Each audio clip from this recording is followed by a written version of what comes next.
we're going on a road trip. Pupuntahan natin ang mga familiar sites ng Negros Oriental.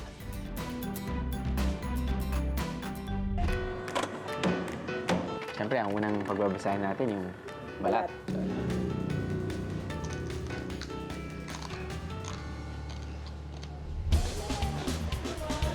May mga madidiscover tayo ng mga bago sa ating panlasa at paningin. It's green, it's gooey. Is it edible?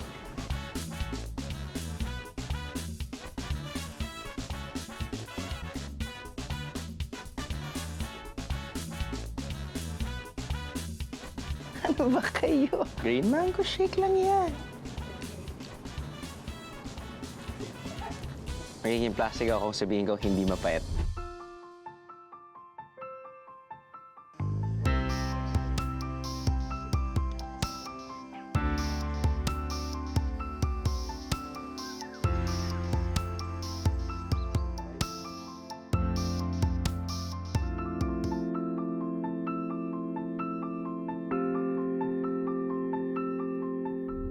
And of course, just like any other biyahero adventure, there's something awesome at the end of the road trip.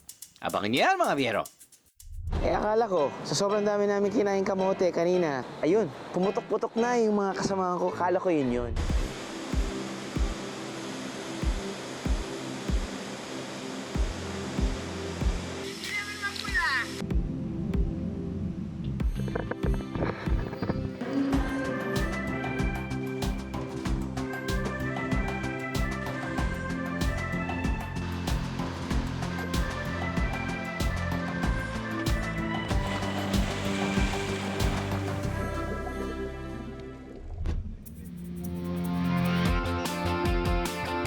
Negros Oriental.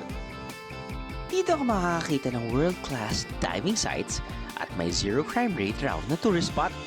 Maniniwala ba kayo sa akin o hindi? Yan ang patutunayan ko ngayong gabi.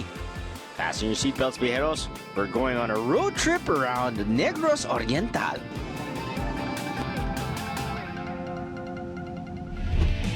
Ano? Sama ka sa biyahe ko? Para makarating sa Negros Island, kailangan bumiyahe ng humigit kumulang 1.5 oras papuntang Dumaguete City. Touchdown, Sibulan Airport. From here, umaapaw ang mapagpipiliang masasakyan para masimulan ang ating road trip. Ayos! But as for me and the BND crew, nag-rent na kami ng van para iwas hassle sa biyahe. Hindi na natin patatagalin pa ang pamasyal. First stop, bayan ng Sibulan. 45 minutes mula Sibulan Airport, sakay ng private van, may naghihintay sa inyong twins. Twin Lakes, that is.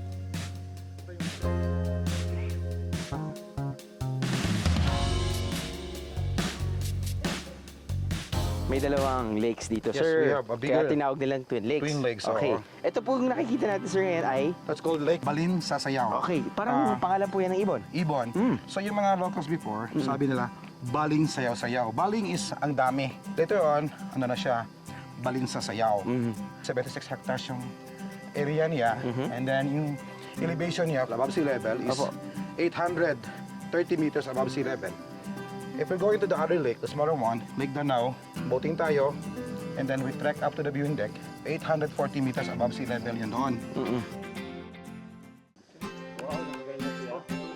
Walang sawang pinapasyalan ng Twin Lakes na to sa bayan ng Sibulan. Titingnan naman kung bakit, mga biyahero. Do I need to say more? Nandito rin lang kayo, subukan nyo na rin mag-birdwatching. Dahil sa mga naglalaki ang puno at buhay na ecosystem, hindi nakapagtataka na tirahan ito ng maraming ibon. Bilang birdwatcher, saan yung para sa'yo the best spot? Okay. Walang best spot dito, no? Because the birds, they transfer from one fruiting tree to the other, no? Pag saan yung bunga ng punong kahoy, doon sila kumakain, dumadapo. So from here, the best way would be for you to get a boat and then Just go around. Go around. You, And then, gano'ng katagal yung experience, sir? pwede 1 hour.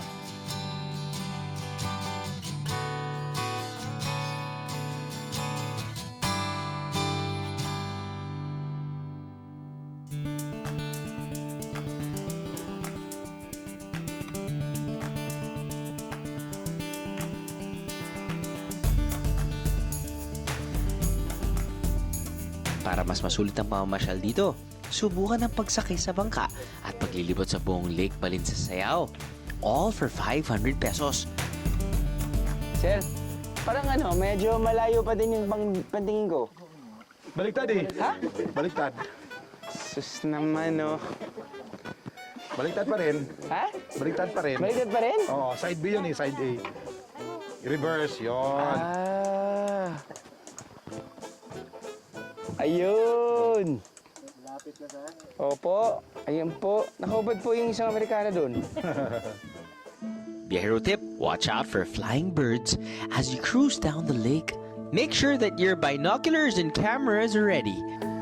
Kaya tinawag na Twin Lakes. Ito yung pinakamalaking lake, pinaka-deep at sa the lake, Balin sa Sayao. Tinahak natin siguro, probably, I don't know, 10 minutes. But, yun nga yan eh, when you're here, dapat hindi ka mag-rush eh, because, you're just here to appreciate nature, go bird watching. If you brought your cameras with you, bonus yun. Dahil mong pwedeng puntahan eh, pwede mong igilid lang yung bangka eh, di ba? Para lang mas malapit ka sa mga puno. Ibig sabihin, pag mas malapit ka sa mga puno, mas malaki yung chance mong makakita ng mga endemic birds or different types of birds here.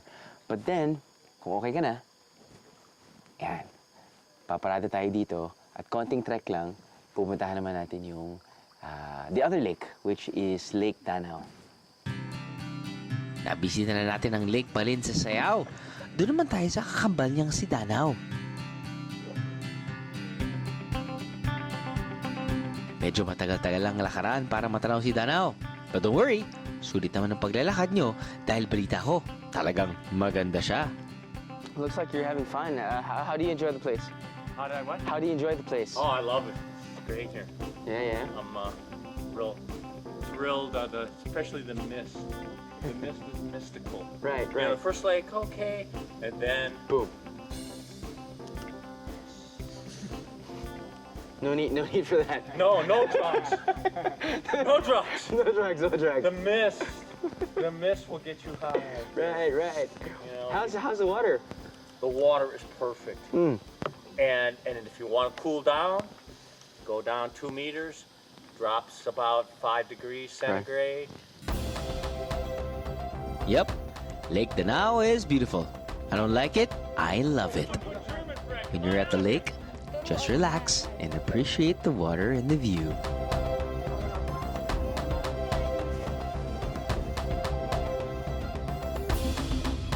Biheros, alam niyo na, medyo nagugutom na ako. Saan nga ba masarap kumain? At dahil nandito na rin tayo, puntahan na natin ang food haven ng Negros Oriental. It'll take us about an hour to get there. Biyahero tip, kapag ganitong 1 oras o mahigit ang biyahe, siguraduhin na may dala kayong makukutkot sa daan. Pero kung wala, itulog na lang ang gutom, guys. Unahin na muna natin yung kanilang hummus. Alam ko, Greek food yata to eh, I guess. That's what I eat sa Greek restaurant na kinakainin ko nga, no? Anyway, para sa mga hindi nakakaalam, ang hummus ay gawa yan sa garbanzos na minamash. Yan yun. Good appetizer, high in protein. Got your pita bread, got your olive oil.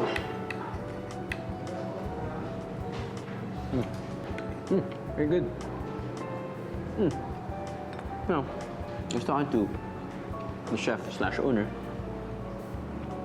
And sabi niya, as much as possible, they want to use local produce, support local. Ito pa yung mga kanilang mga appetizers. You got your shrimp rolled in bacon. Anything with bacon is so good. Salad. Ito interesting to eh. Dahil ito, edible ferns from Lake Balin sa Sayao. Hindi ka mauubusan ng mapagpipilian po tayo dito. Nagsisimula sa halagang 500 for 2 biyahros. Happy na ang tummy, may extra pa tayong money. So most of the food that we're featuring, 60% seafood. Oh, tabing dagat tayo. This is their salmon. Looks like it's grilled. Ang ganda ng presentation. But then, ito yung medyo interesting. ano siya? Tuna wrapped in nori leaves. It's crunchy. And you also have your vegetable. Parang siyang tempura. May sauce.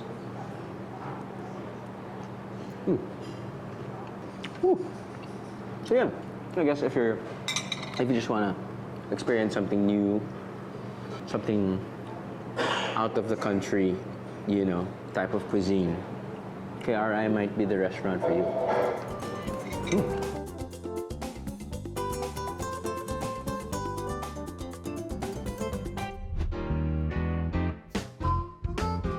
Hindi pa natatapos ang food venture natin, Biheros. Saluyot soup! Garlic saluyot soup. Lalabas na lang na crocodile sa loob. How can I eat this, Mom? Mommy! This... I smell first. Ooh! Pikit mo na lang mata mo. Sige mo na lang, healthy, longer life.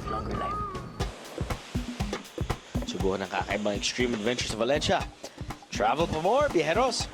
Ilang stopover na lang, mapupuntahan na natin ang paraiso na to sa ilalim ng dagat.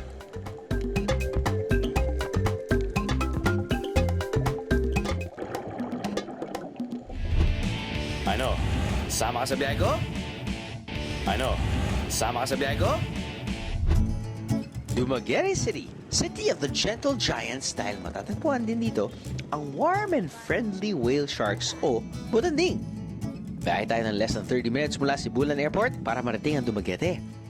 Bukod sa gateway ito, papunta sa iba't ibang dive spots at beaches sa Negros Oriental, kilala rin ito na puntahan ng mga foodie.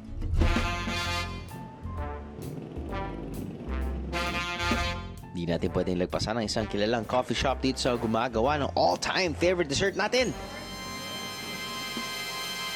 Yep! The melt-in-your-mouth Santrival and Silvanas. Mula sa classic dessert, puuntahan naman natin ang bida sa Handangan, which is about 10 minutes from here. May I present to you Dumaguete's version of lechon. Mukhang handang-handa na yung lechon natin ngayon. Ano po ba yung istorya ng Jerry's Lechon? Ang lechon namin nag-start ito na 1982. 1982. Isa yata kami sa pinakamatagal na lechonan dito sa Dumaguete. Dumaguete. Wow. Nagsimula bilang isang maliit na pwesto ang lechonan ni Mang Jerry. Dahil laging bida ang roasted pig na to, mabilis na nakilala si Mang Jerry. May secret ingredients pa raw silang hinahalo sa mga baboy, kaya sumasarap ang bawat kagat. May kaibahan po ba sa pagluluto ng lechon? Yung lechon namin kasi naliligo sa gatas. Naliligo sa gatas? Oo. Ah, okay. Bakit niyo po naisipan na gatas ang ipahin? Yun na kasi nakasanayan. Kasi galing pa to sa mga parents ng sawak. So yung gatas ay para sa lasa? Hindi Oo, para lasa. sa kulay? Para sa kulay din. Para sa kulay din. Para even siya. That's how they take care of their pork, mga biro. Give them a milk bath. Para mas masarap, ikaw din ang pipili ng iyong baboy. Ika nga nila, bespoke lechon. Sige, subukan natin to, madam. So usually, hindi po dito kumakain mga tao. Wala kaming kainan. Lechonan lang. Lechonan lang talaga. Pupunta sila dito para mag-order. Para mag-order. Ng isang buong lechon. Aba, proseso pa lang ng pagluluto. Parang naiintriga na ako, ha?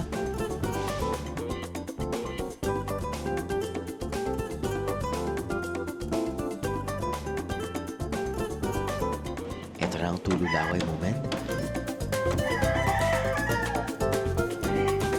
Siyempre, ang unang pagbabasahin natin yung Balat.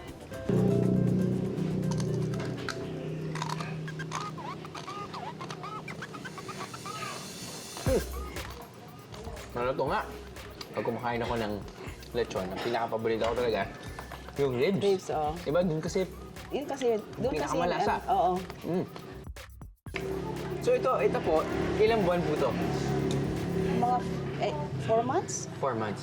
Di ba may lechon de leche, Oo. ganyan? Ilang months yun? Yung mga 2 months, maliliit. Maliliit po yun. Pero bakit po in-order nila kung minsan de leche kaysa dun sa malalaki?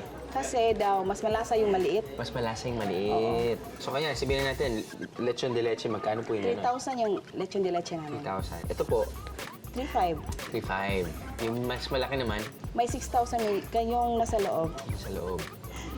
Okay. Yun. Ito talaga yun. Medyo malasa. At syempre, madaming taba. Hindi naman araw-araw kakain ka ng Oo. lechon. So, sulitin mo na. Ayos. Tandaan, kung gusto niyo mag-uwi ng pasalubong na lechon, kailangan lang mag-order ahead of time. Solve? Solve! Nakahanap na ako ng kakaibang klase ng lechon. Nadagdagan pa ang listahan ko ng mga pasalubong. Mukhang napasubo tayo sa matatamis at putok-batok na pagkain, mga biyero. Time to detoxify! Mula sa lechonan, may isang bago at healthy coffee shop naman tayong matatagpuan sa bayan around 10 minutes away. Sinasabing ang coffee shop na to ay gumagamit ng all organic ingredients. Nandito tayo ngayon sa Dumaguete and, for the past couple of years, umuusbong na talaga yung mga different coffee shops. Hindi lang sa Metro Manila, di ba? Nandito tayo ngayon sa kanilang local organic cafe dito sa Dumaguete.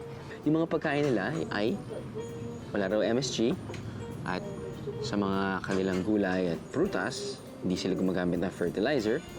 And to make it better, lahat ng nakukuha nila dito ingredients ay galing dito sa Negros Oriental.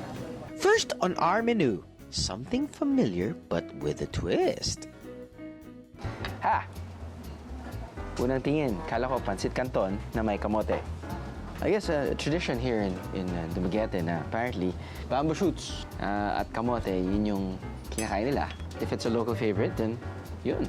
Okay, so, bamboo shoots. Mas healthy nga ito kaysa sa pansit canton. Tastes better than pansit canton. Tingnan natin.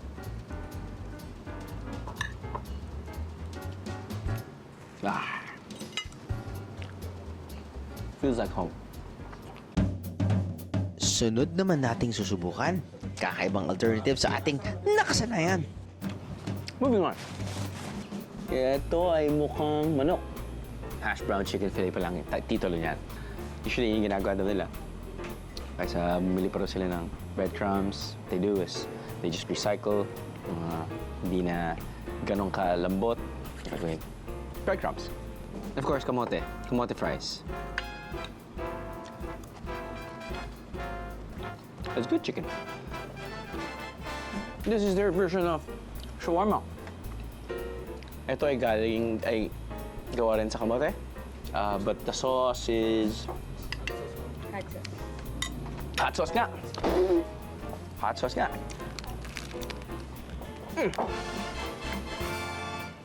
So, kala nyo, normal lang itong restaurant na to. Hindi.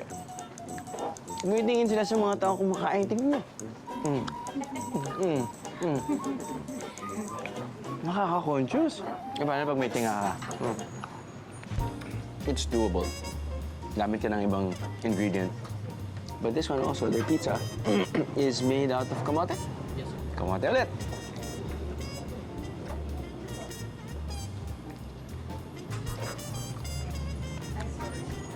Alright. Ang nalalasahan mo kasi, yung toppings, it's not really the dough, so... Siyempre, hindi makukumpleto ang pagbisita natin dito kung hindi natin titikman ang bestseller nila. Meet my green and gooey friends. It's green, it's gooey. Is it edible? Saluyot soup! Garlic saluyot soup. Lalabas na lang na crocodile sa loob. Kaya sa nanay ko, don't play with your food. How can I eat this, Mom? I smell first. Ooh. Okay. Parang ayaw niya eh. Pagkaganon ko, tamo. Pagkaganon ko, kakainin ka na. Ayun, pwede pala. Okay. Pikit mo na lang mata mo. Sabi mo na lang, healthy, longer life. Eh, gusto mo pa? Eto na, nandito na rin tayo eh. Pagkasama niya yung mga anak niya, huwag niyo nang pakita to. Isipin niya agad, Mama, hindi ako makain ng ampalaya. Anak, ano ba kayo? Green mango shake lang yan.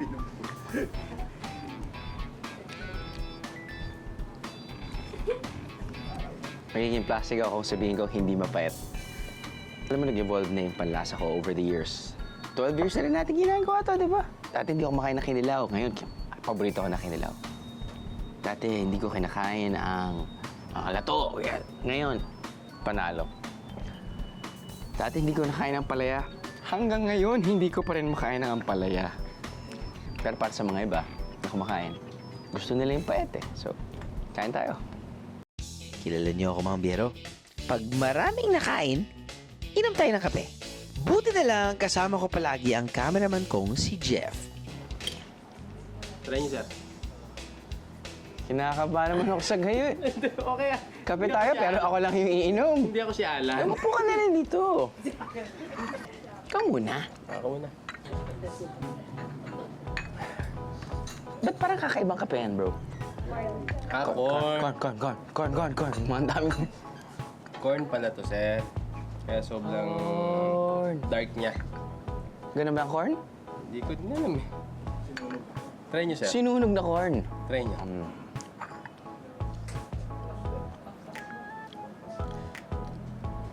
Tama lang, kukornin nyo na.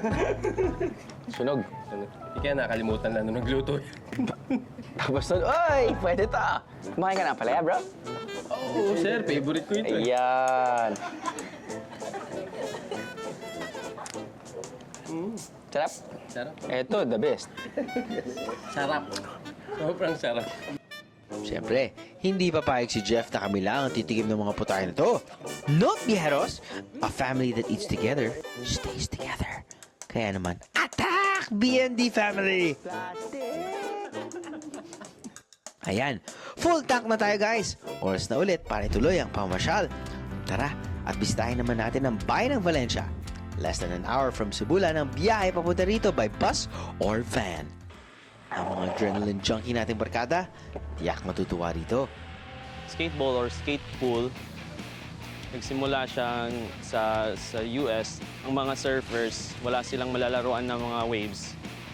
Naghanap sila ng alternative na kung saan sila makakakuha pa rin ng stoke.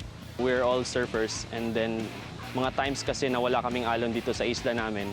So kaya gumawa kami ng bowl dito sa Forest Camp. Kakalaro din kami ng skate na para na rin siyang nagsusurfing. So that's really our intention. If extreme adventure isn't your thing, don't worry, Bijeros. There's still a lot of activities to do here. Ang Eco Park Resort na to, na nasa loob ng skate park, ang perfect venue. Well, the Forest Camp is probably the first eco-friendly adventure resort dito sa Negros. Yeah, of course, may nature pools, rock wall, our zip line, and then we also have a bike trail and pwede din kaming mag-guide ng hikes.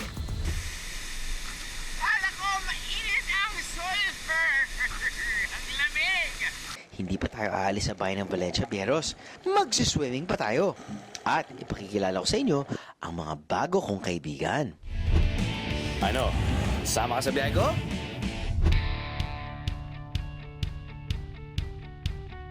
Noong nakaraang undas, marami sa ating mga kapuso ang bumiyahe pa probinsya para gunitain ang kanilang mga yumaong mahal sa buhay. At dahil tradisyon na namin ang paghahatid ng serbisyong totoo tuwing ganitong panahon, papunta man sa malayong lugar o pabalik sa Metro Manila, lubos ang aming serbisyong totoo. Umantabay kaming mga taga-biyahe ni Drew at News TV sa Bantay Biyahe Undas 2015. Nagkaroon ng libreng blood pressure check-up at first aid assistance mula sa Philippine Red Cross. May fun games at giveaways din. Kasama sa paghahatid ng Bantay Biyahe ang aming sponsors, Shell Fuel Save, Eskimo Facial Deep Cleansers, CEO Executive Optical, TGP The Generics Pharmacy, Nissin Cup Spicy Seafood Noodles, Del Monte Heart Smart. Nariyan din ang iba pa nating mga kaibigan. Kaya sa lahat ng mga nakibahagi sa Bantay Biyahe Undas 2015, maraming salamat sa inyo. Thank you po sa biyahe ni Drew. Malaking tulong to sa Ano? Sama ka sa biyahe ko?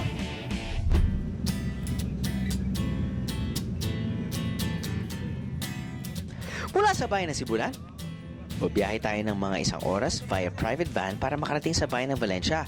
Kung wala kayong pagrenta ng private van, aba, pwede naman kayong mag-bus, guys. Dito natin matatagpuan ang iba't ibang natural wonders ng Negros Oriental. At alam nyo ba, ang Victoria rin ang supplier ng kuryente sa Visayas region? Yup! Sige nga, kilalanin pa natin ang Valencia, Viajeros. Papunta kami ngayon sa Pulang Bato Waterfalls, no? Yun yung one of the main attractions dito sa Dumaguete. Akala ko, sa sobrang dami namin kinain kamote kanina sa local organic cafe, ayun, pumutok-putok na yung mga kasama ko. Akala ko yun. Yung pala, yung naaamoy ko ay nagagaling sa sulfur smoke from the sulfur vents. Na apparently, nagbibigay ng geothermal energy. Na apparently, nandito pala tayo ngayon sa town of Valencia na isa sa kanilang pinagmamalaki ay ang kanilang geothermal plant. So, kapag dadaan kayo dito papuntang Pulang Bato Waterfall, huwag naman kayo magduda sa mga kasama niyo. Yun lang inaamoy niyo. Or, pwede na rin kayo magbitaw para hindi kayo mahalata. From the town proper, we need to travel about half an hour to reach one of Valencia's popular tourist spots. A place where you will fall in love. Pero tip, medyo rough road ang dadaanan paakyat ng bundok kung saan ito matatagpuan. Kaya I suggest na maghabal-habal na lang tayo, guys.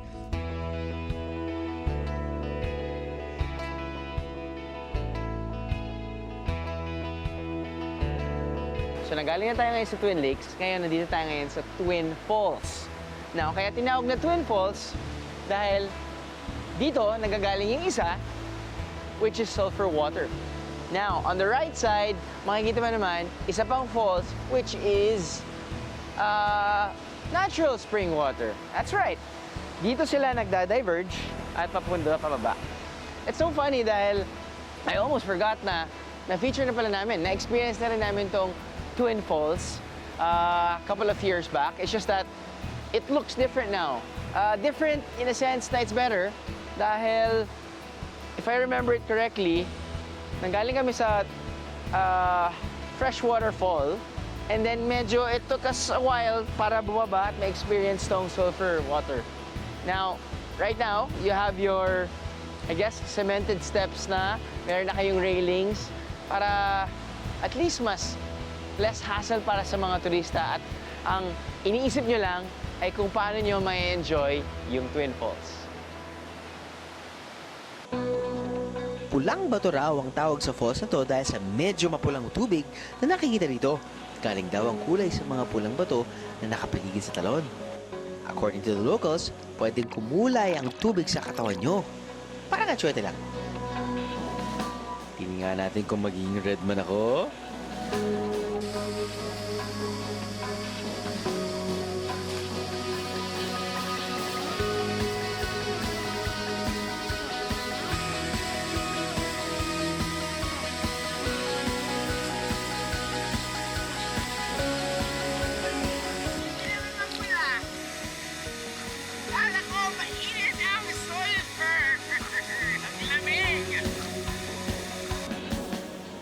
Bukod sa pulang bato, may falls din na katabi ito. Mas mababa at mahina ang patak ng tubig dito. Kaya makasisiguro ka ng chill lang ang paglangoy dito.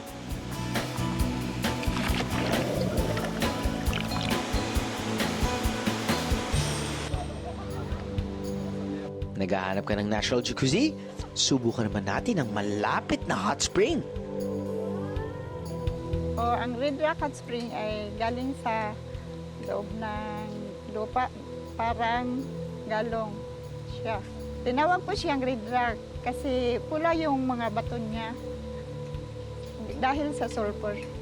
Ang tubig yun ay hindi masyadong malamig, hindi masyadong mainit. Oo.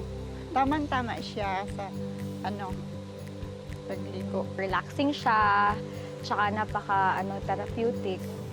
20 minutes lang naman mula town proper, makakapag-relax na ang iyong kalamnan sa halagang 10 piso.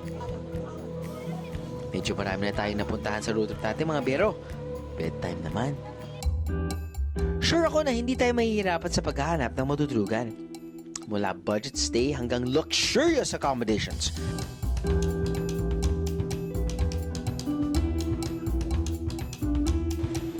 Sa bayan ng Valencia, may murang backpackers resort.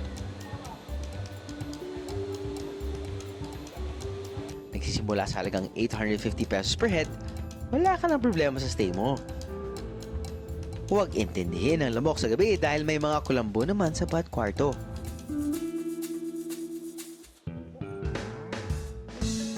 Kung may extra budget para sa accommodation, subukan bumiyahe papuntang kalapit na bayan sa Darwin. Dito raw kasi matatagpuan ng pinakamagaganda at sosyal na accommodations. Parang ito, pwede kang magstay hindi lang sa isang kwarto, kundi sa buong bahay.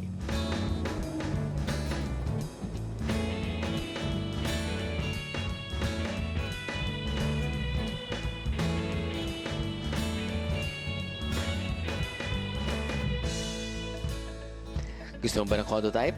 Hohoy! Meron din dyan ito. For 10,000 pesos per night, pwede mo nang matulugan ng fully furnished unit ito. So social.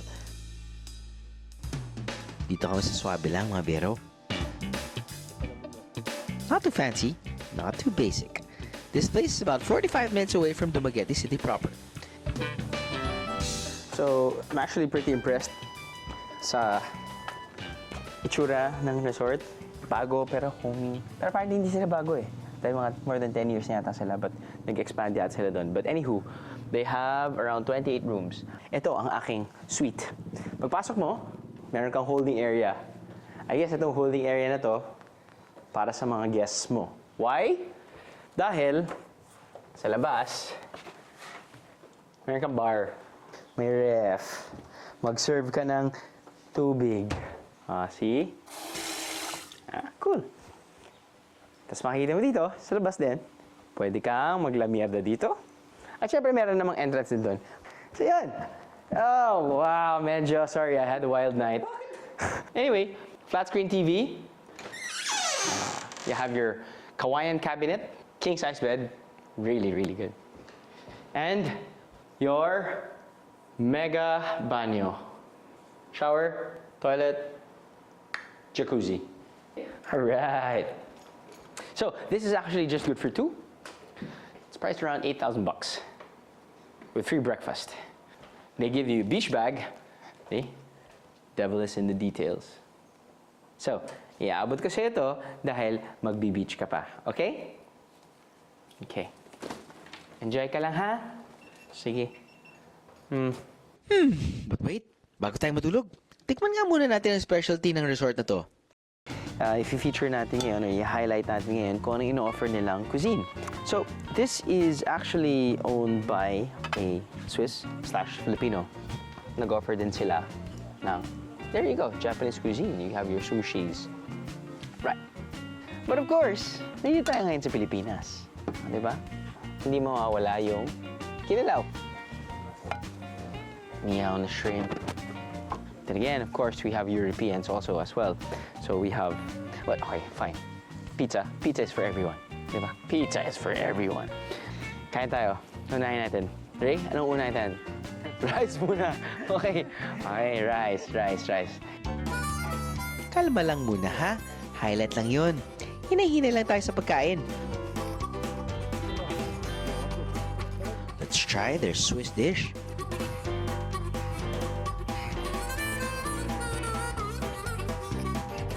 Kung meron kayong resort or establishment na tumagal na for, come on, a decade, more than a decade, you know that pasok na yung pagkain nila. Pasok na talaga yan.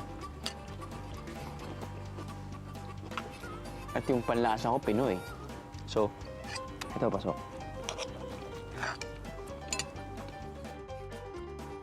Mula Europa, punta naman tayo sa Asia. Titirahin natin ngayon kanilang sushi. Bago ng biyahe ni Drew, hindi talaga kumain ng sushi. Pero nung lumipad tayo sa Hokkaido, boom! Talaga. Yung senses ko parang namulat. Pag-uwi ko dito sa Pilipinas, parang, okay, medyo namulat ako sa cuisine ng Japanese. This is, I think, prawn. Whatever it is, look good. We can't decide what to eat? You have options. Options, options.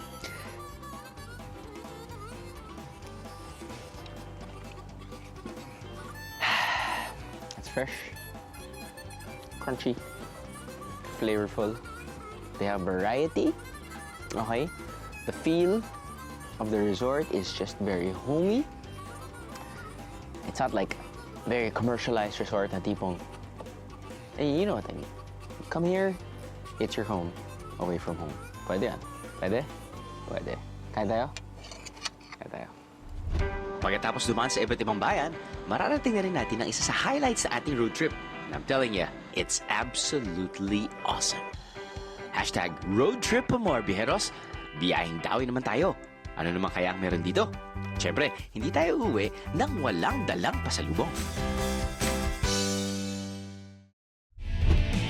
Ano? Sama ka sa biyahe ko? Ano? Sama ka sa biyahe ko?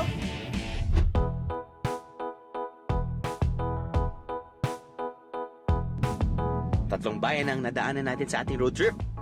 And we've come to the end of our adventure. Siyempre, we've saved the best for last.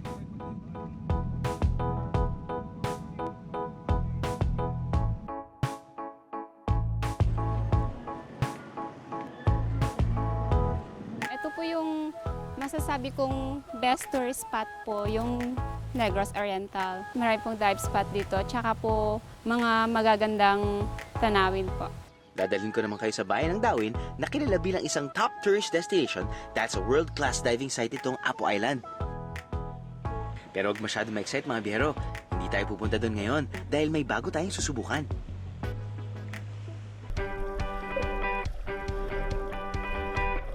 Ever heard of muck diving? Isang klase ito ng pagdadive kung saan kailangan mo pang halongkatin ng buhangin sa ilalim ng dagat para makakita ng mga sea creature. Perfecto makakita ng kakaibang klase ng maliliit na sea creatures.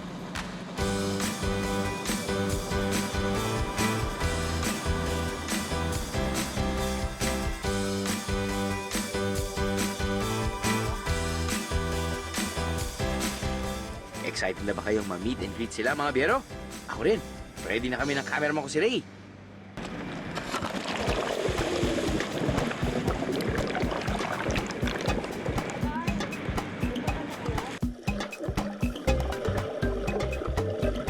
Pero tip, kailangan mo ng konting pasensya para makita ang mga sea creatures na to.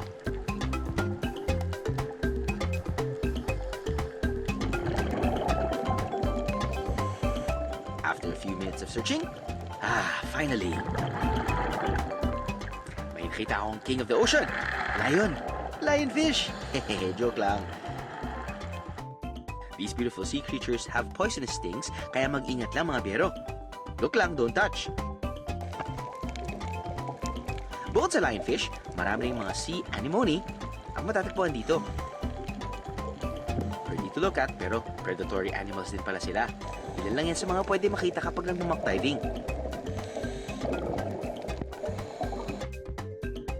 Hindi ganun kadali makakita ng mga sea creatures sa muck diving, kaya kapag sinuwerte ka, masasabi mo na lang, amazing!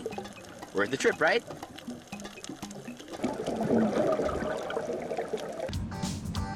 Bago tayo umuwi, may oras pa para bumili ng pasalubong para kay Mrs.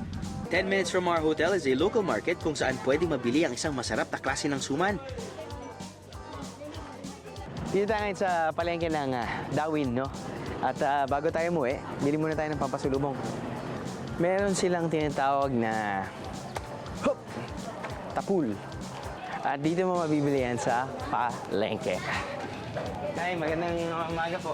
Magandang umaga rin. Balita namin na nag-invento daw kayo dito ng tapul. Tama po ba? Opo. Ano po ba ang tapul? Ito ay sticky rice. Okay. Tapos, masarap ito, sir. Masarap ito. Oo. Buksan mo lang ito, tapos pwede mo tikman. So ano po siya? Sticky rice? Yes. Sticky rice. Okay. Tapos, lagyan na ito ng tsokolate. Ganun yan. Okay. Tapos, ito ay matamis dahil with sugar. Then yan is with salt. So ito medyo maalat, tapos lagyan mo ng konting matamis, panalo. Yes. Halos pareho lang pagluluto nito sa ordinaryong suman.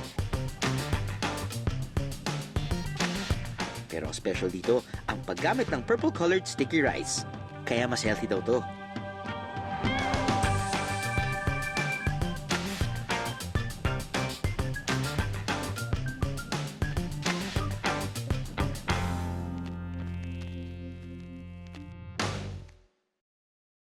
Ang tapul ay madalas pinapareha sa hot chocolate o tableya. Perfect ito para sa agahan o merienda. Ang suman. Parang suman. Parang suman pero walang gata. Meron. Madalas pili ng mga lokal ang tapul dahil bukod sa masarap at mura na, mabigat pa to sa tiyan.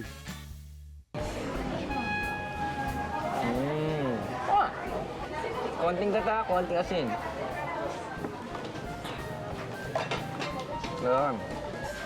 Masarap din yan do kung may hinog na mangga. Sumaka. Sumaka. Oo, Ganun ba? Suman, mangga, saging. Saging. Hindi saging. Yes. Magkano po ito isa? 10 piso lang. 10 piso. O sige ma'am, kuha ko ng 10. 10 piso. Okay. 10. Ibalot to. Yes ma'am. So yun, mga biyahero, ang lasa niya talaga parang suman. Suman na konting asin, konting gata.